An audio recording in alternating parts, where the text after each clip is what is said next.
كانت ايه هو لما يفرح وبيجري وصاحبه من غير الشرح، وفي وفح وفي امان، صاحبك دايما مش بيخان. مين الحيوان؟ قولوا يا اطفال.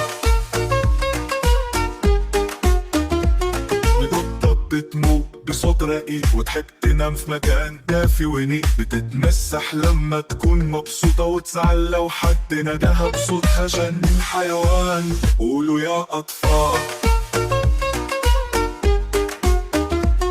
الحصان بيجري بسرعة الريح، شعره ناعم وصوته صريح، بيحب الحرية والسهول وبيفهم صاحبه من غير قولين. الحيوان؟ قولوا يا أطفال. الفيل كبير بس قلبه طيب، خرطومه طويل ويمشي قريب، ذكي جدا وبيبتكر وبيحب يلعب ويتشطر. مين الحيوان؟ قولوا يا أطفال.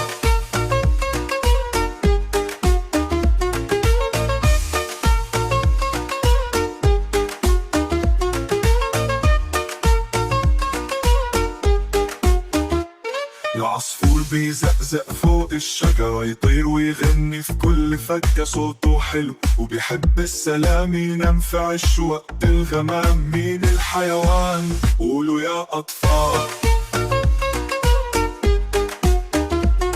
السلحفاة بتمشي على مهل بس عقلها كبير، مش سهل، تحب الهدوء وتعيش في أمان، تستخبى لو حست بخطر كمان. مين الحيوان؟